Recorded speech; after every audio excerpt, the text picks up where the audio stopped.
So the big themes that we've touched on so far through the Noah story are obedience and judgment.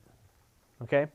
And we wrapped up chapter 7, and we're talking about how it rained for 40 days, and the water remained for 150 days before it began to recede, right? And so we're talking about these long periods of time. So, and really, like, I want to re-ground us in that moment of everything that Noah knows is now gone. Everything, like neighbors, family. I mean, like, sure, he's got his immediate family, but we all know, like, in this culture at this time, that was nothing, right? Because family's like cousins and grandparents and, you know, second and third cousins. Like, your family's like your whole village, right? And so Noah's lost everything, right? He's lost his family, his home's gone, like all of it's under the water, all of it's gone. So we need to like, let's really ground ourselves here and remind ourselves where we are in the story emotionally. Because the Bible does want you to feel things, right? It's not just a textbook. It's meant to engage the whole person. Yeah? Okay. So, yeah, Jesus, be with us in this time as we just enjoy your word, Lord, and guide us through this difficult text and speak to us as we need to hear. Amen. All right, so chapter 8, verse 1, we'll go ahead and start. It says, "But God remembered Noah and all the beasts and all the cattle that were with him in the ark. And God caused a wind to pass over the earth, and the water subsided. Also the fountains of the deep and the floodgates of the sky were closed, and the rain from the sky was restrained. And the water receded steadily from the earth. And at the end of 150 days the water decreased. In the 7th month, on the 17th day of the month, the ark rested upon the mountains of Ararat. The waters decreased steadily until the 10th month. In the 10th month, on the 1st day of the month, the tops of the mountains became visible. Then it came about at the end of 40 days that Noah opened the window of the ark which he had made, and he sent out a raven, and it flew here and there until the water was dried up from the earth. Then he sent out a dove from him to see if the water was abated from the face of the land. But the dove found no resting place for the sole of her foot, so she returned to him into the ark. For the water was on the surface of all the earth. Then he put out his hand and took her and brought her into the ark himself. So he waited yet another 7 days, and again he sent out the dove from the ark. The dove came to him towards evening, and behold, in her beak was a freshly picked olive leaf. So Noah knew that the water was abated from the earth. Then he waited yet another 7 days and sent out the dove, but she did not return to him again. Now it came about in the 601st year, in the 1st month, on the 1st of the month, the water was dried up from the earth. Then Noah removed the covering of the ark and looked, and behold, the surface of the ground was dried up. In the 2nd month, on the 27th day of the month, the earth was dry." Speaking of dry, how about that text, huh? That's right on. That's not the most captivating part of the story, right? But there's a couple things we can pull out from here. I know you're shocked. It's the Word of God, right? So verses 1 through 3 kind of give us a recap of what's happened so far and tell us about the waters receding, and we've already seen that at the end of chapter 7.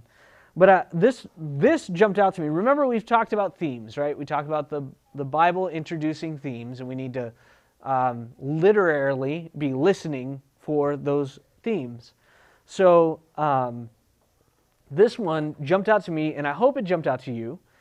It says, God caused a wind to pass over the earth. Does that sound like anything else that we've read recently? That's Genesis 1:2, right? Because remember, like, wind in Hebrew is the same word as spirit, and it's that fun throat-clearing word, ruach, right? So again, we find God's wind, his spirit, hovering over water, right? And so then after that's mentioned, we see what happens next. Land starts emerging from the waters. right? Sure, this seems to be more slow or maybe less poetic than when we saw it on day 3, right? But still, it's a repeating of the creation cycle. Do you see that? Like, God is recreating the earth. He's like, I'm going to restart with Noah. We're going to try this again. You tracking? I think this is like just a beautiful work of literature right here, you know? We're like, I don't know where we are on this. We've already read all that. That's all right. Okay, cool. They took away our remote keyboard, so now I'm in charge of the keyboard again. You all remember how that went, right? Here we go. Okay, and then this isn't really a big theological point or a big literature point kind of thing, but I just got a tickle out of the phrase God remembered Noah. Like, it just seems odd to me. Like, there's like 7 people on the whole planet. Like, how did you forget them? Like, you can count humanity on 2 hands, and but it's like just an expression or turn of phrase the Old Testament uses, and this is the first time we've seen it so far. I just thought it was really funny given the narrative, you know. But God remembered, oh yeah, you're floating on the water. I forgot, almost, my bad, you know. But what we see is like the faithful family, right? They're safe, but they're not yet saved, right? But the narrative goes on to show us that God is busy working. In verse 2, he's closing up the fountains of the deep, and he's holding back the rain, and he's closing the windows of the sky, right? He's doing all this work to stop the water now, right? So while Noah and his family are safe but not yet saved, God is at work on their salvation. Does that make sense? And I don't know if you can pick up any cool biblical themes there, or maybe some lessons that might apply to your life, right? Or heck, maybe we could talk about here where we are right here and now. You mind go closing those doors? Where we are like here and now, right? We're in a sense safe, right? We're safe. We're all going to go to heaven, but we're not yet saved from the dangers and trials and temptations of the earth, right? But God is at work in the world around us, right? That's pretty cool to think about, huh? Yep. We can make some life applications just from that. But this also kind of brings into focus like how much more important is that obedience of Noah, right? How much more important is that idea of his patient obedience that we've seen over and over and over through, you know, the back half of chapter 6 all through chapter 7. Is that Noah is this really obedient and patient person. He's not moving until the Lord tells him to, right? The minute I could see a mountaintop, I would probably be jumping out of the boat swimming towards it, you know? But Noah, no, he's different. He's better than all of us. You see that?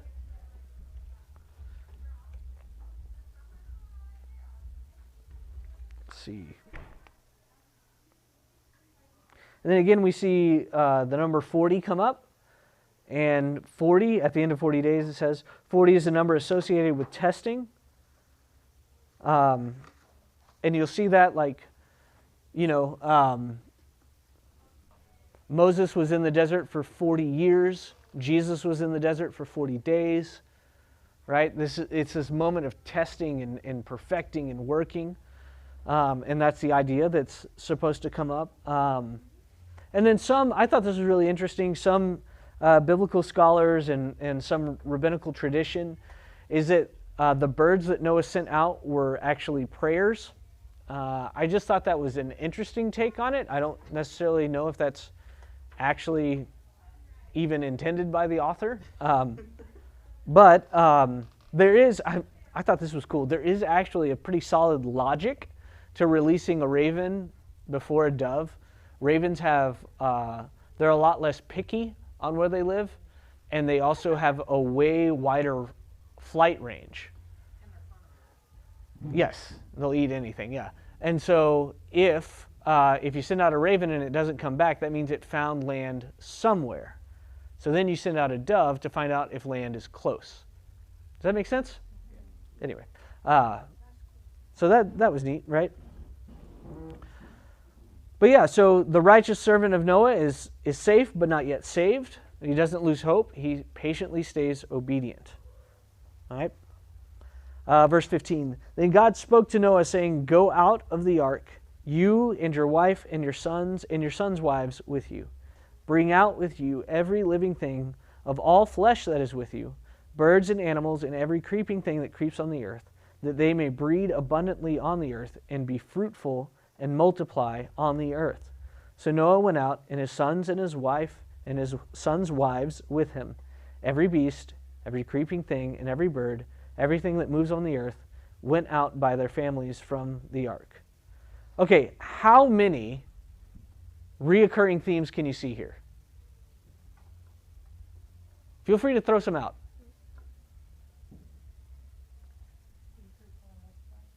Be fruitful and multiply. Yes. That one is the big one, right? That's the first blessing that's pronounced over the earth. Be fruitful and multiply. That's awesome.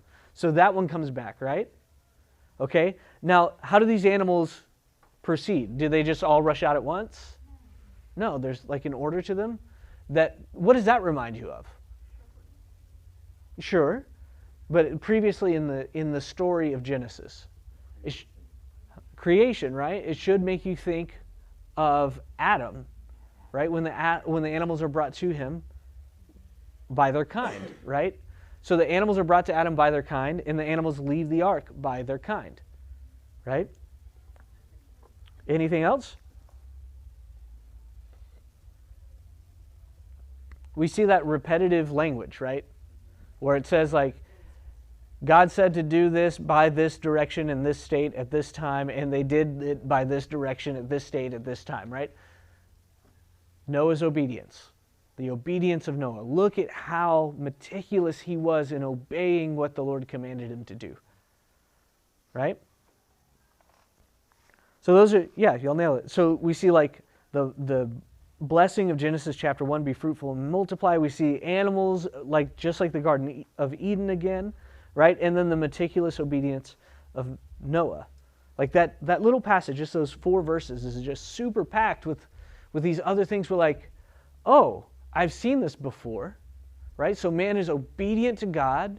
We just heard the blessing of Eden, and we just saw the animals like in order of their kind, just like they were with Adam, right? And then right before that, what did we see? We saw like chaos, terrible waters, but God's Spirit's over it, and land starting to appear, and now we're like off the ark, and we're starting over. We're starting over. Like, did Noah crush the snake? Did we miss it somehow? Does that make sense?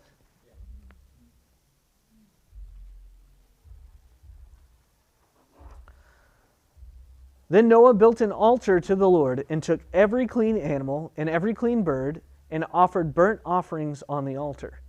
The Lord smelled the soothing aroma, and the Lord said to himself, I will never again curse the ground on account of man, for the intent of man's heart is evil from his youth.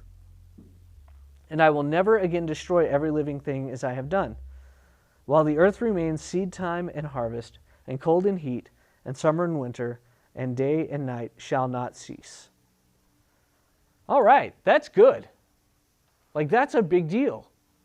Like, are we back in the state of Eden now? Did we somehow, through Noah's obedience, reclaim the Garden of Eden? Did we get back to that state that we had lost when Adam and Eve rebelled in the garden?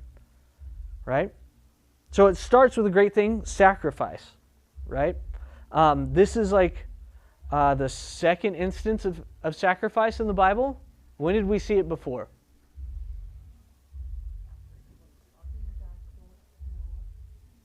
Nope. Cain and Abel.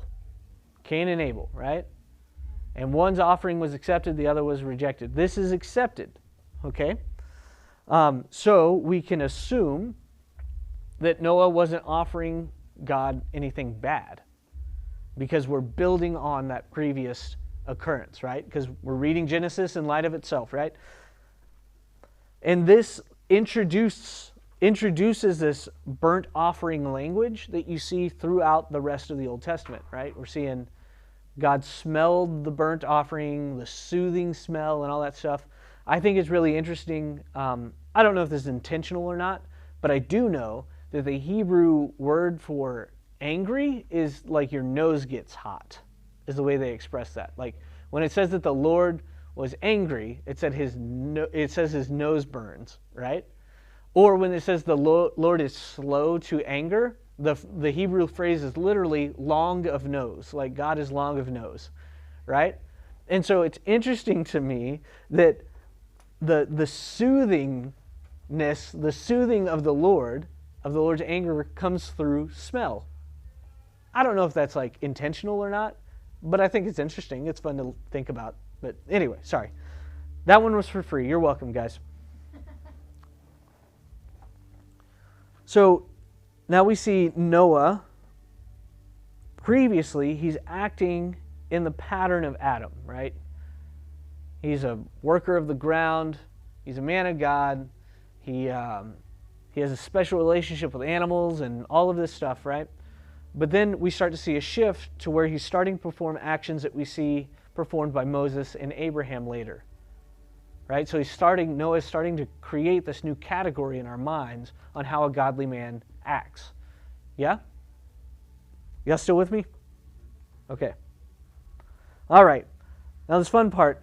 I will never again curse the ground on account of man, for the intent of man's heart is evil from his youth, and I will never again destroy every living thing as I have done. Right? So this is probably the most tragic statement in the Bible, I think. So I've literally read this dozens of times, and I've missed like what I think is probably the most important key factor. And I'm sure that you guys have caught it, but I just spaced on it. But look carefully at that verse, right? We're talking, verse 21? Kind of second half of verse 21. And tell me, what is the reason for God promising not to flood the earth because of man's wickedness again?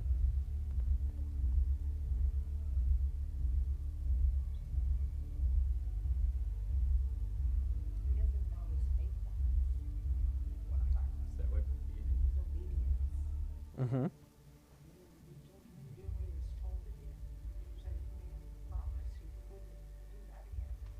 Yeah, I think Noah's faithfulness is why Noah was spared. But why God says, I will never flood the earth, the reason why he says, I will never flood the earth, is he says, because man is horrible and the intent of his heart is evil always. So God's saying, if I were to flood the earth, every time that man got as bad as he was back in chapter 6 before he flooded the earth, he's like, I'd be flooding it all the time. Yes? Isn't he kind of admitting that he made a mistake in that case? And from youth, we are flawed? No, because who created us? How did we become flawed? Were we created flawed? The serpent, Right. Right, but the serpent didn't like put a gun to Eve's head and make her eat the fruit. Disobedience. It goes back to that idea of knowing good and evil. Adam and Eve already knew good and evil, right? Eve even references it. She's like, no, I couldn't do that. That would be horrible. That would be wrong if I were to eat that fruit, right? She already knew what was right and wrong. But that tree of knowledge, that moment of decision, the decision was obedience. Do I want to trust what the Lord has told me, or do I want to decide for myself what good and evil is, and therefore have knowledge of good and evil? Does that make sense? And that's what the deal is, right? That's where the sin is. So that flawedness is that no one wants to trust the Lord. No one wants to listen to what he says is right and wrong, right? And so God's saying, like, when you take that stance, when you're like, I know what's right and wrong, God's saying then it's just a real slippery slope, and it's only a couple falls away until the whole world is full of violence and everything's horrible. And he's saying, look, I can't flood the earth every time this happens. So the Lord promises not to flood the earth because we're so horrible, he'd have to do it all the time. Okay.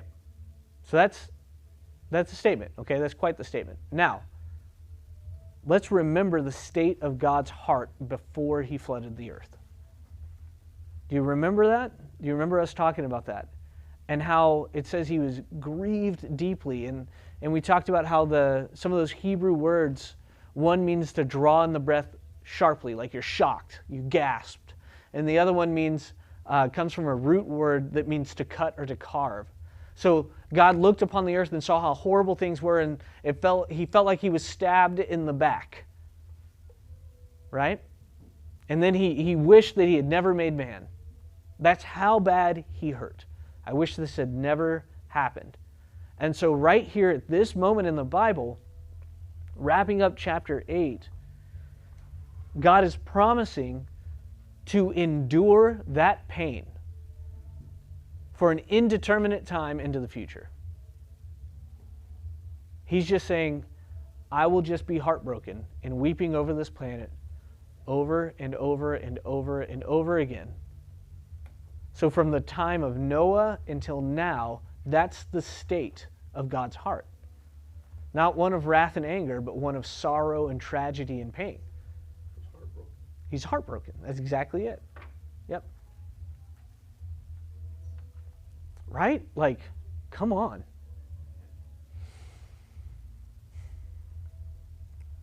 Okay, so kind of just 1,000-foot view to recap chapter 8. Look at me, I remembered. Okay, I deserve a gold star. Somebody give me one. There's a lot of parallels through Genesis 1 and Genesis 8. Watery chaos, the Spirit of God, dry land appearing, birds, man and animals, sorted by kind, repetition of 7 days.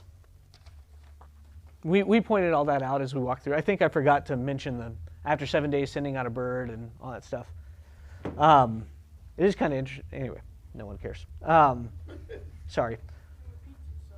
Yes, and that's intentional. Because narratively, we're setting up the tension. Is Noah the guy? Is Noah the new Adam, right? Because remember, Noah is the 10th from Adam through the holy line, right? Through the righteous line of Seth. And 10 means completion. Because they call him the second father. Sure. That's what they, well, Oh. I mean, Bible writer, people. Bible writer calls it. Yeah, that's not a bad name. Okay. So one thing that was fun for me to think about was how long Noah was actually on the ark. So he boarded the ark in the 600th year, and then he exited the ark on the 601st year. So if you game it all out, he was on the ark for about 1 year and 10 days. Right? I know when I was a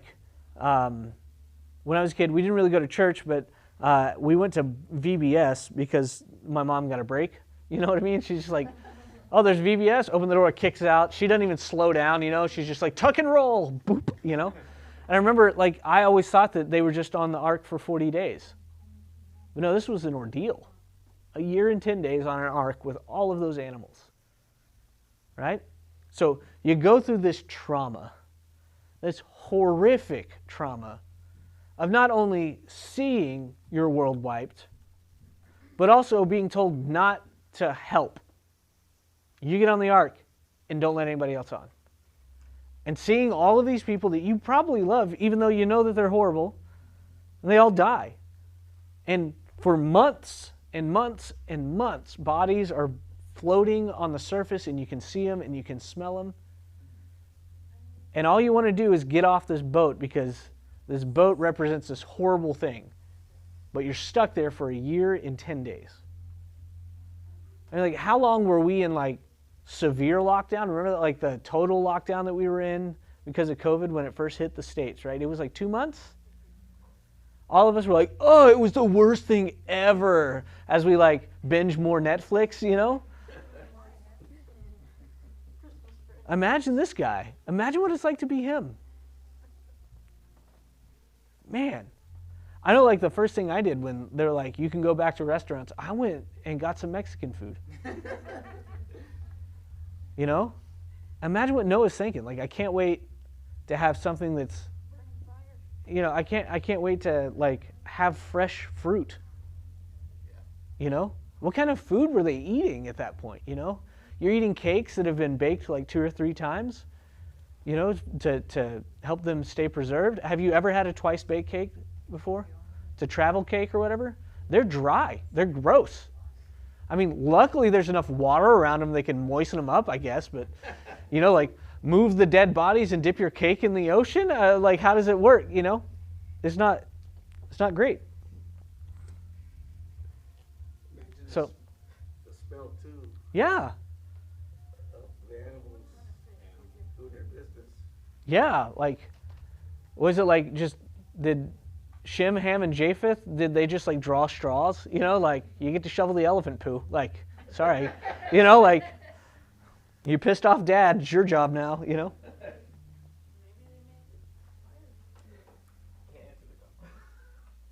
Oh, my bad. Okay, chapter 9. Do y'all have any questions on chapter 8? It's fairly short, pretty simple and straightforward.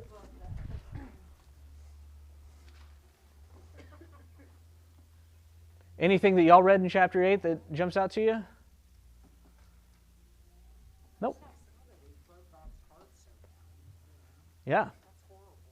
Yeah, and we still do it. Every day. At it again. 10 times worse with new gadgets and new idols. Yeah.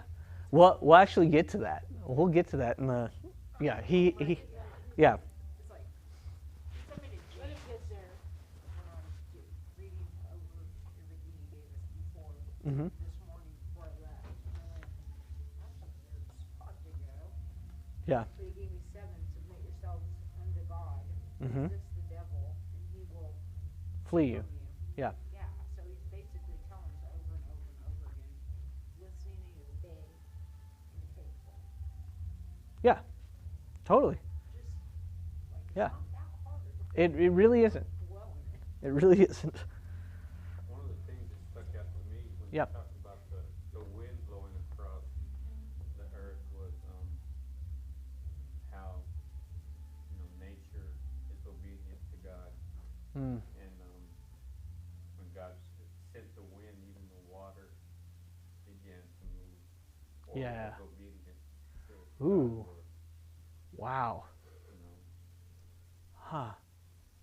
You know, when Moses splits the Red Sea, it says that there's a rush of wind. And then when the Israelites cross the Jordan, it says there's a rush of wind over the water.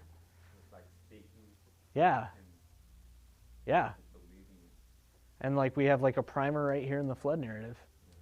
That's really cool. I did not make that connection. That's really good. If I had a pen, I would write it down. Yeah. Just think about the animals going to the restroom on the ark. You would. I would think that. She said the same thing, kind of. Whose job was it to get rid of that stuff? Probably wasn't noticed. Methane gas in it. Exactly. Hey, y'all make this go away. Yeah, how many times do you think they were like, man, we got to go clean up after the animals, and Noah's like, yeah, y'all have fun with that. Like, Dad, that's not fair. You haven't cleaned up once. It's been a year. It's been 6 months. He's like, yeah, I was saying that same thing when I spent 120 years building the ark. Yeah, he's got like ultimate trump card, you know what I mean? Like, he never has to do anything for his family again, right? I built it. Yeah. Hey, Dad, you forgot my birthday. Yeah, I must have forgotten it when I was building the ark that saved all of us, you know? Like, I doubt that actually happened, but maybe it did. Who knows? Okay, we'll go straight through the chapter 9. It says, and God blessed Noah and his sons and said to them, be fruitful and multiply and fill the earth. Hey, we've heard that before. The fear of you and the terror of you will be on every beast on the earth and on every bird of the sky, with everything that creeps on the ground and all the fish of the sea. Into your hand they are given. Every moving thing that is alive shall be food for you. I give all to you as I gave the green plant. Only you shall not eat flesh with its life, that is, its blood. Surely I will require your lifeblood from every beast. I will require it. And from every man's brother, I will require the life of man. Whoever sheds man's blood whoever sheds man's blood, by man his blood shall be shed. For in the image of God he made man. As for you, be fruitful and multiply, populate the earth abundantly and multiply in it. Okay, so there's a lot in there. I feel like I say that every time. So first thing is be fruitful and multiply. It feels like we've re-kick-started Eden, right? We've gone back to that state of blessing and multiplication and fruitfulness and filling the earth like we were supposed to do back in the garden.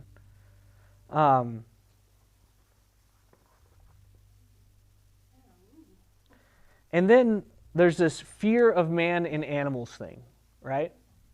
So, do y'all remember? Like, gosh, it must have been like maybe the second or the third week that we started Genesis. This was back in chapter 1, I want to say, when we talked about how the Kellogg cereal company was founded. Do y'all remember that? Yeah. Like that, the guy Kellogg was just like, he read Genesis and was like, hey, they didn't eat meat, and they lived 900 years. Maybe that's how we live a long time. And so he made cornflakes, among many other things. But this is one of the kind of things that he read that got him to that place. That's right. He firmly believed that that Adam and Eve were vegetarian, and that we should be vegetarian, right? And so some people have turned this into a big debate, like, is it wrong to eat meat? Like, should we go back to like it was in the Garden of Eden? I really hope not, because steak is delicious, and gosh, if I couldn't eat bacon, like, where would I be, you know? Yeah.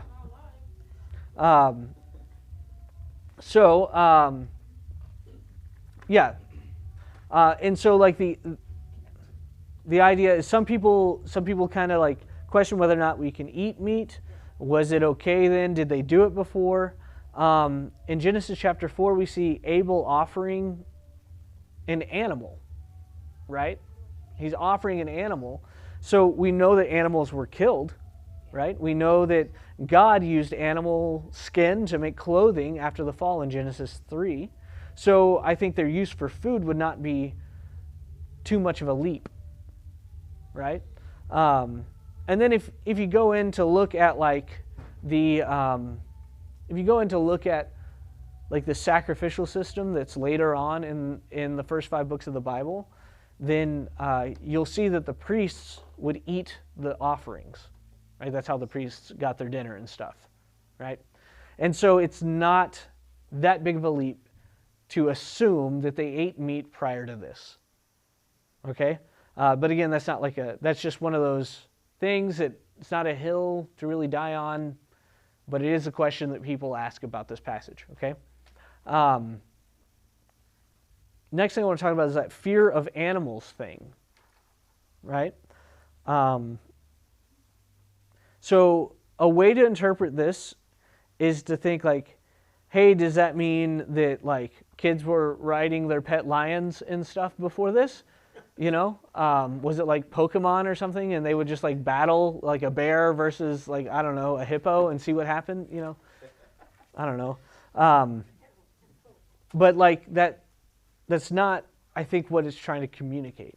What it's trying to communicate is this reinstatement of the hierarchy, right? That like timeout, you know?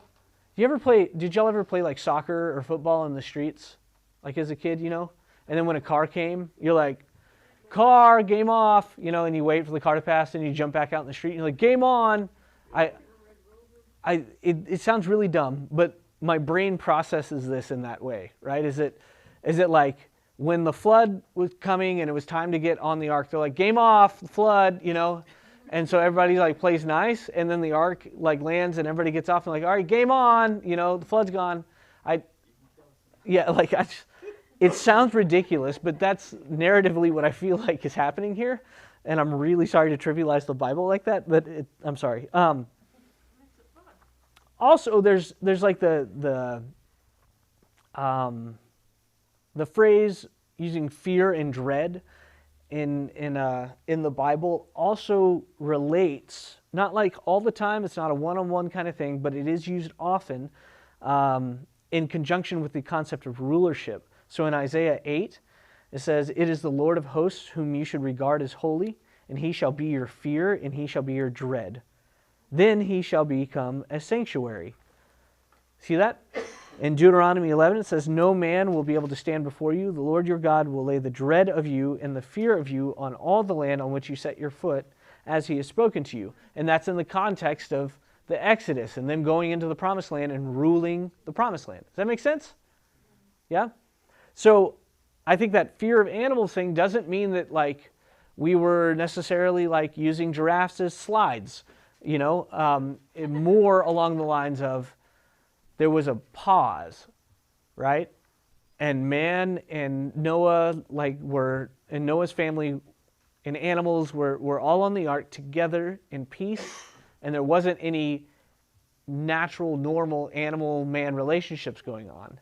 And then when they get off the ark, we're back to how the world should be, with man being the ruler of animals. Does that make sense? Okay.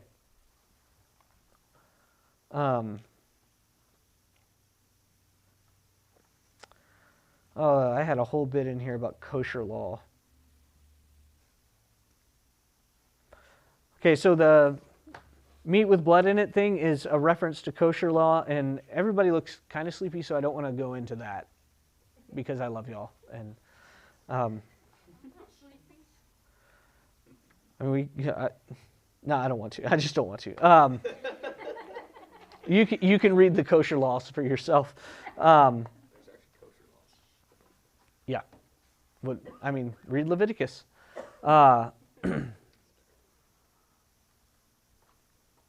Yeah, okay. And then there's the repudiation of murder as the next big topic in that passage, right? God saying, like, if you kill a man, you will be killed by man. Okay, so let's think narratively. When have we heard a phrase similar to that before? Cain and Abel, right? When God tells Cain, you're kicked out of the family, you have to go, right? His response is, but somebody's going to kill me, you know? Remember that? That just makes me irrationally angry on the inside. It's like, now you care about murder? You couldn't care about murder before you like killed your brother maybe? But no, now we're worried about dying.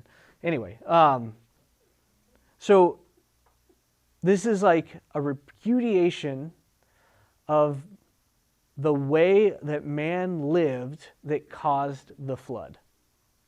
Because the earth was filled with violence, right? And this flood narrative, right, sometimes we read the Bible very sequentially, and we should, for the most part.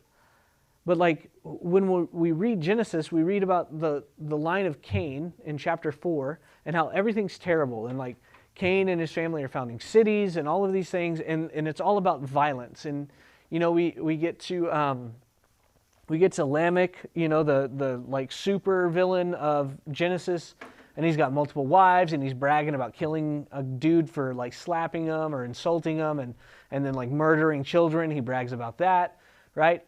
And so that is going on concurrently with chapter 5.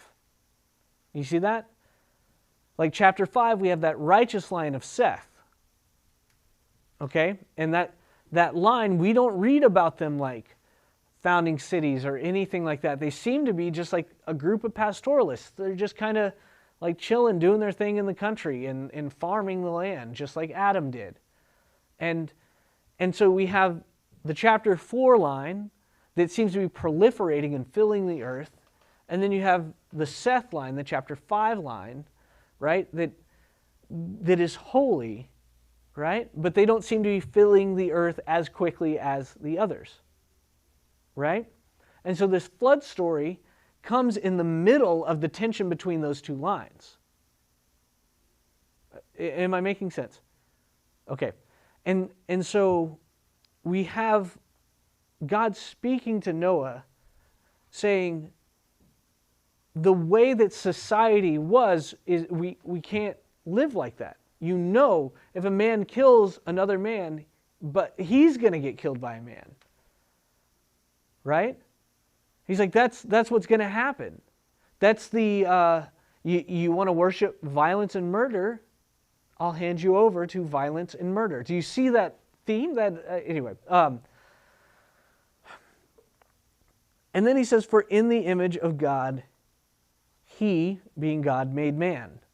And that's a recall. Like, remember what a high calling and what great and powerful value each human has.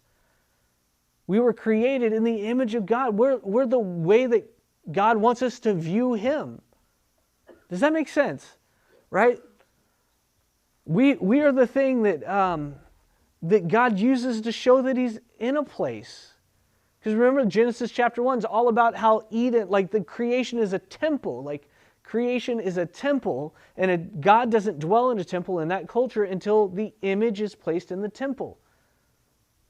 Right? And so like in a certain sense, we're supposed to, when we walk into a room, in a certain sense, ideally, when we walk in a room, people are supposed to know that God's here. When we want to make an offering to God, when we want to give a gift to God, in a certain sense, we're supposed to give it to someone else. We're supposed to offer it to our brothers and sisters. Because we're giving an offering to the idol, to the image of God. Because those words are the same. Yeah? So I've heard it kind of like book by Jonathan Kahn, The Man in the Mirror. Mm-hmm. You stand in front of a mirror and you smile, the reflection smiles back at you. If you were to strike, the reflection would strike back at you. Mm. So if you were to take, the reflection's taken back from you. Mm. So, That's really good, yeah. Yeah. which says that, if you kill someone, then somebody will. Yeah. Yeah, the Lord will give you what you want. That's crazy, isn't it? It still like melts my brain. So God is trying to give us this. He's just trying to reinforce with Noah the way things are intended to be. Like, this is a real chance for us to reset and do it right. Okay. Another fun chunk of scripture. This one's long. Did I miss anything? Oh, too far? No? Welcome to amateur hour, everyone. Okay. Okay. Verse 8. Then God spoke to Noah and to his sons with him, saying, Now behold, I myself do establish my covenant with you, and with your descendants after you, and with every living creature that is with you, the birds, the cattle, and every beast of the earth with you. Of all that comes out of the ark, even every beast of the earth, I establish my covenant with you, and all flesh shall never again be cut off by the water of the flood, neither shall there again be a flood to destroy the earth. God said, This is the sign of the covenant which I am making between me and you and every living creature that is with you, for all successive generations.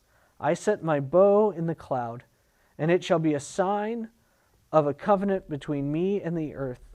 It shall come about when I bring a cloud over the earth that the bow will be seen in the cloud, and I will remember my covenant which is between me and you and every living creature of all flesh, and never again shall the water become a flood to destroy all flesh. When the bow is in the cloud, then I will look upon it, to remember the everlasting covenant between God and every living creature of all flesh that is on the earth. And God said to Noah, This is the sign of the covenant which I have established between me and all flesh that is on the earth. So he repeats something a lot there, right? Is that he's making a promise. He's making a covenant with everyone now and forever, right?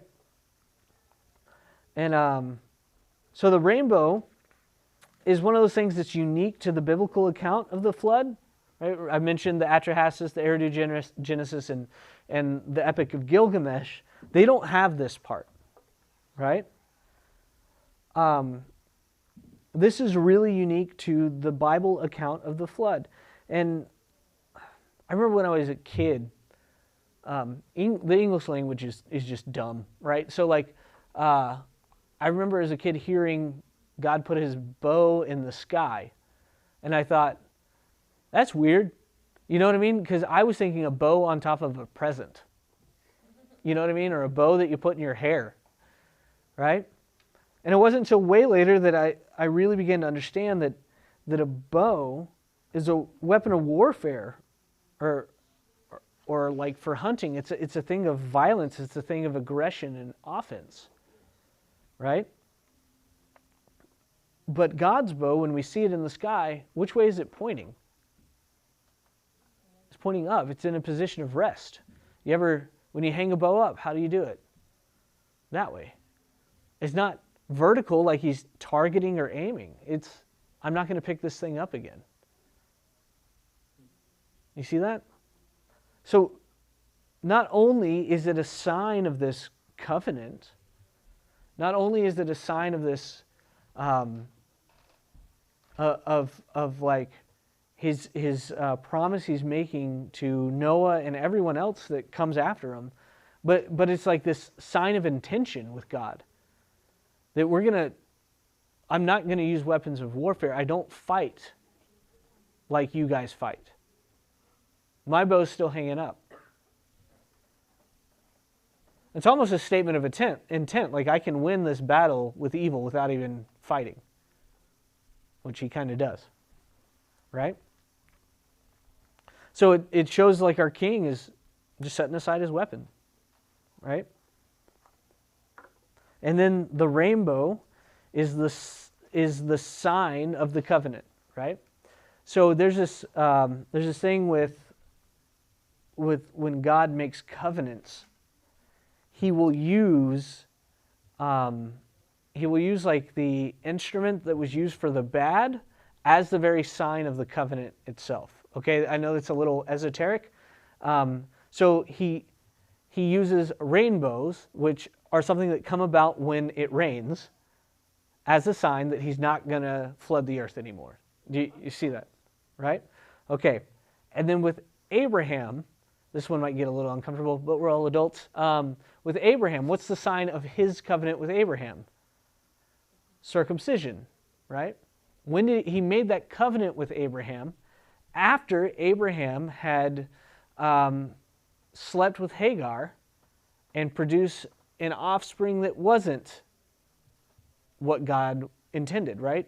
He said through Sarah you're going to have a kid, right? So if I can say it this way, the instrument that Abraham used to bring about a little bit of trouble became the thing that God used as a sign. Do you see that? Right? I know that one's a little uncomfortable and awkward, but it's there, right? And then Moses, right? God uses the Sabbath as the sign of the covenant with Moses, right? It was on the day that they were supposed to be celebrating the Lord's presence. On that day, when Moses is up on the mountain, he's about to come down with the tablets, right, with the 10 Commandments, and he's all like, man, the Israelites, my brothers and my sisters, they're going to be so pumped. We're going to celebrate God together. It's going to be the Lord's day. It's going to be an important day. And he gets down the mountain, and they're like having an orgy and like worshiping an idol. You know what I mean? So God was like, this day, this is the day. This will be the sign that you'll remember. Does that make sense? Yeah. So he uses the instrument of the failure or the what's the word I'm looking for? Conflict as the sign of the covenant, which I think is really interesting. Yeah? Like we can even push that further. Like, look at Jesus. Hey, that's a good one. Yeah. He uses the tree. He uses a tree to restore us back, right? Or the thing that was introduced. What is the sign that Christianity is true? Paul talks about it all the time. How do we know that Christianity is true? Jesus died and rose again. Right? What was the instrument that caused the conflict? Death. God uses death as a sign that we have a new everlasting covenant through Jesus. Isn't that cool? Anyway, okay. There's a whole lot in the language here with similarities to Mount Sinai. And you can pull those similarities on your own. If you just read through the Exodus account, and we are at 7:45, thereabouts. So I think we'll go ahead and wrap it up now because this next bit is a doozy, and I don't want to try and just plow through it in 15 minutes, if that's okay with you all. But yeah, okay, so this little statement, I think I wrote it well. So the covenant stuff combined with the rainbow image helps us see that God indeed would not strive with man forever, and that he is now going to be a weeping king and a heartbroken friend as humanity consistently and thoroughly tramples his heart. So, I don't know if that's good or not. Anyway, love you guys. See y'all next week. Good questions.